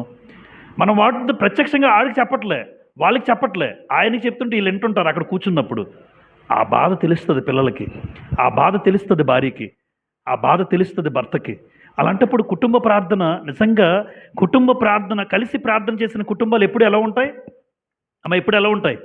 కలిసే ఉంటాయి. అందుకే నేను ఎప్పుడు చెప్తాను, బలంగా నమ్ముతానమ్మా నేనైతే. మీరెప్పుడు కలిసి చేసుకుని కొడుకును కూర్చోబెట్టండి ప్లీజ్. కోడలు కూడా ఉంటుంది, రేపు పొద్దున్న పెళ్ళి అయిన తర్వాత ఆ కోడలు కూడా వచ్చి కూర్చుంటుంది అక్కడ. నోవాహు కుటుంబం కలిసి ఉండడానికి కారణం ఏంటో తెలుసా? గ్రంథంలో రాకపోయినా ప్రార్థనాపరుడు నోవాహు. 3 కొడుకుల్ని కూడా అలాగే పెంచాడు. అందుకే వచ్చిన కోడళ్ళు కూడా కూర్చోబెట్టారు. అందుకే కోడళ్ళు కూడా నోవాహు కుటుంబంలో మన కోడళ్ళ గురించి కనబడదు, కానీ వాడెక్కారు అంటే ఆ మామయ్యకి గౌరవం ఇచ్చారు, ఆ భర్తలకు గౌరవం ఇచ్చారు, భర్తలలో తీసుకెళ్లారు. మీరు రావాల్సిందే అంటే చూడండి, ప్రార్థనాపరుడు అంటే కలిసి ప్రార్థన చేసే కుటుంబాలు ఎప్పుడూ కలిసే ఉంటాయి. ఈరోజు కొడుకు ఎక్కడికో వెళ్ళిపోయాడు అని బాధపడుతుంటే పెళ్ళైన తర్వాత కొన్ని కుటుంబాలు అంటూ ఉంటారు, పెళ్ళైన తర్వాత వెళ్ళిపోయాడు. ఎప్పుడైనా కుటుంబ ప్రార్థనలో బిడ్డతో పాటు కూర్చుని ప్రార్థన చేశారా? కలిసి ప్రార్థన చేసుకున్నారా? కలిసి ప్రార్థన చేసే కుటుంబాలు నిజం చెప్తున్నాను ఎప్పుడు కలిసే ఉంటాయి.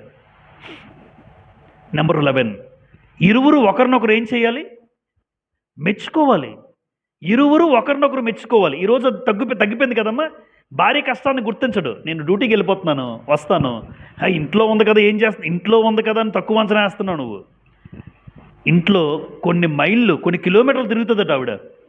ఇంట్లో అటు ఇటు ఏదో పని చేసుకుని, అది బయటకో ఏదో అంటే కొన్ని కిలోమీటర్లు తిరుగుతుంది. ఎంత కష్టపడుతుందో పిల్లలను సాకి, ఆ పిల్లల అవసరాలు తీర్చి, వంట చేసి, బట్టలు ఉతికి, ఇవన్నీ మనకు కనబడవు. అందుకే ఒక్కొక్కసారి ఇద్దరు కూర్చున్నప్పుడు ఎప్పుడైనా మా భార్యాభర్తలుగా, నిజంగా నువ్వు చాలా కష్టపడుతున్నావు కుటుంబం కోసం అని మీరు ఒక మాట అనండి. నా భర్త నా కష్టాన్ని గుర్తించాడు అని ఆవిడకి మీరు ఏమి ఇవ్వకర్లే, ఎందుకంటే మన దగ్గర ఏముండవు కదా. ఏమి ఇవ్వగలను నా భార్యకి, కానీ గిఫ్ట్స్ కూడా ఇస్తారు కొంతమంది, ప్రజెంటేషన్లు ఇస్తారు. మంచిది. నిజంగా శేఖర్ గిఫ్ట్ ఇవ్వాలి, నువ్వు గాయత్రిని నీకు గిఫ్ట్ ఇవ్వాలి అంటే గిఫ్ట్స్ ఇచ్చుకోవడం అంటే ఏదో ప్రాక్టికల్ గిఫ్ట్స్ కాదు. ఆ ప్రేమతో ఇచ్చే గిఫ్ట్కు చాలా నచ్చుతుంది, వాళ్ళకి చాలా నచ్చుతుంది, చాలా ఇంప్రెస్ అవుతాం. నీకు ఏది ఇష్టమో తెలుసుకుంటుంది ముందు నుంచి. నీ ఇష్టాలు తెలుసుకుని ఇస్తే నీకు ఎలా ఉంటుందంటే, నా ఇష్టమైంది వచ్చినప్పుడు నీకు ఆనందమే వేరు. అది నీ భార్యకు ఉన్నప్పుడు, నీ భర్తకు ఉన్నప్పుడు ఇంకా ఆనందం. అంటే ఒకరి కష్టాన్ని ఒకరు గుర్తెరిగి మీరు బ్రతుకుతున్నప్పుడు మీ కుటుంబాలు బాగుంటాయి. అంతేగాని నువ్వేం చేస్తున్నావు ఇంట్లో ఉండి, నేను బయట కష్టపడి వస్తున్నాను, నా కష్టం మీకు తెలియదు అని అంటాం కొన్ని సందర్భాల్లో. కానీ ఇంట్లో ఉండి ఎంత కష్టపడుతుందో ఒక్కసారి మనసు పెట్టి ఆలోచిస్తే నీకు అర్థమవుతుంది. అప్పుడు ఆ భావన వచ్చినప్పుడల్లా ఒకరినొకరు ఏం చేస్తారంటే మెచ్చుకుంటారు. నువ్వు చాలా కష్టపడుతున్నావు ఇంటి కోసం, కుటుంబం కోసం, పిల్లల కోసం. మీరు బాగా కష్టపడుతున్నారండి, మీరు కష్టం లేకపోతే మనం ఇలా జీవించే వాళ్ళమా అని అంటుంది. నా కష్టాన్ని తను తెలుసుకుంది, తన కష్టాన్ని నువ్వు తెలుసుకున్నప్పుడు ఆ కుటుంబం ఎంత బాగుంటుందో చూడండి. చివరిగా ఇరువురు తృప్తి కలిగి జీవించాలి. అమ్మ, తృప్తి లేకపోతే ఆ కుటుంబంలో సంతోషం ఉండదు. నీ భర్త తెచ్చిన జీతం 10,000, 12,000 తృప్తి ఉండాలి. అంతేగాని ఈ తృప్తి ఎందుకు ఉండదంటే, ఆడవాళ్ళు క్షమించండి, ఈ చెల్లెళ్ళు అక్కలు ఏం చేస్తారంటే ఎవరో చెప్తారు ఆ చీర అంత బాగుందని, ఆ నెక్లెస్ అంత బాగుందని, కానీ నా భర్త స్తోమత ఏంటో నువ్వు తెలుసుకోవాలి కదా. వాళ్ళు కొనుక్కున్నారు, వాళ్ళు కొన్నారు, వీళ్ళు కొన్నారని కొన్నిసార్లు అందరి కుటుంబాల్లో అది లేదు. కానీ కొన్నిసార్లు ఆశ కలుగుతుంది, వాళ్ళు అది చేసుకుంటున్నారు, ఇది చేసుకుంటున్నారు, మా ఆయన ఏది తేటలేదు. అమ్మ, తృప్తి ఉండాలి. మీ ఆయన స్తోమత ఏంటో నీకు తెలియాలి, మీ ఆయన ఎంతవరకు సామర్థ్యం ఏంటో నీకు తెలియాలి. వాళ్ళు తెచ్చుకున్నా, వీళ్ళు తెచ్చుకున్నా, మా ఆయన నేను సంతోషంగా ఉన్నాం లేదా, ఆ వచ్చిన 10,000లో ఆ గెంజి కడుగు తాగుతూ సంతోషంగా ఉన్నాం, అది చాలు కదమ్మా. డబ్బులు తెచ్చుకుని సంతోషం లేని కుటుంబాలు, డబ్బులు ఇస్తే సరిపోద్దా? చీరకి నగలకి డబ్బులు ఇస్తే సరిపోద్దా? ఇద్దరి మధ్య ఆనందం వద్దా? ఇద్దరి మధ్య సంతోషంగా ప్రేమతో మాట్లాడుకునే మాటలు వద్దా? అంతకుమించి ఏముంటుంది చెప్పండి. అందుకే నేనే స్థితిలో ఉన్నాను, పౌలేమంటాడు ఫిలిప్పీ పత్రిక 4:11 నేనే స్థితిలో ఉన్నాను, ఫిలిప్పీ 4:11, ఆ స్థితిలో సంతృప్తి కలిగి ఉండా నేర్చుకుంటున్నాను. ఈరోజు నా స్థితి ఏంటో నాకు తెలుసు, మీ స్థితులు ఏంటో మీకు తెలుసు. పక్క వాళ్ళని పోల్చుకోకూడదు, కంపారిజన్లు వద్దు. సంతృప్తి లేకపోతే మనిషిలోకి ఏం పుడుతుందో తెలుసమ్మా? దురాశ. సంతృప్తి లేకపోతే దురాశ వస్తుంది మనిషిలోకి. దురాశ గర్భము ధరించి పాపమును కనగా పాపం పరిపక్వమై మరణమును, యాకోబు 1:15. దురాశ పాపాన్ని కంటుంది, ఆఖరికి పాపం పరిపక్వమై మరణం వచ్చేస్తుంది, ఆత్మీయంగా చచ్చిపోతాం మనం. అంటే ఎప్పుడు నీ భర్త స్థితి, నీ భార్య స్థితి తెలుసుకొని మీ స్థితిలో మీరు ఆనందపడండి చాలు. మీకన్నా ఆనందంగా ఉండేవాళ్ళు ఎవరూ లేరు. మీకు ఎంత తెచ్చుకున్నా నిజంగా భార్యాభర్తలు తక్కువలోనే ఎంత ఆనందంగా ఉన్నారు అనిపిస్తుంది, తక్కువలోనే. అంత ఆనందంగా ఉన్నారు. ఏమీ లేదండి, కష్టం ఏది చూడట్లేదు, వాళ్ళు ఎవరిని పోల్చుకోవట్లేదు, ఆ కుటుంబాన్ని చూడట్లేదు, ఈ కుటుంబాన్ని చూడట్లేదు. మన స్థితి మనకు తెలుసు. ఇద్దరు సాయంత్రం కూర్చొని కష్టపడి వచ్చి ఒక మాట మాట్లాడుకుని సంతోషంగా అన్నం తిని పడుకుంటే కలిసి ఎంత ఆనందంగా ఉంటుంది. అమ్మ, ఎప్పుడైనా మీ కుటుంబాల్లో అందరూ కలిసి భోంచేసే పరిస్థితులు ఉన్నాయా? ఒకవేళ లేకపోతే అందరూ కలిసి భోంచేయడం నేర్చుకోండి. లేకపోతే అందరూ ఒకేసారి తినండి. ఎంత సంతోషంగా ఉంటుందో. తండ్రి, తల్లి, పిల్లలు తింటూ ఉంటే ఒకేసారి వీడు ప్లేట్ పెట్టుకుని ఎక్కడికి వెళ్ళిపోతాడు, వాళ్ళు ప్లేట్ పెట్టుకుని ఎక్కడికి వెళ్ళిపోతాడు, మీరు తినేసేయండి, మేము తర్వాత తింటామంటారు. కాదు కాదు, ఒకేసారి కలిసి తినండి. చిన్నపిల్లలు కాదు, అందరూ ఎదిగిన తర్వాత. నిజంగా ఇరువురు తృప్తి కలిగి జీవిస్తే మీ జీవితంలో మీ జీవితంలో తిరుగులేదు. 12 రాశాను, చాలా ఉన్నాయి, 12 రాశాను. భార్యాభర్తల జీవితం కట్టబడాలంటే నిజంగా ఇది దేవుని ఏర్పాటు, ఇది దేవుని సంకల్పం. ఒక విషయం చెప్పి ముగించేస్తాను.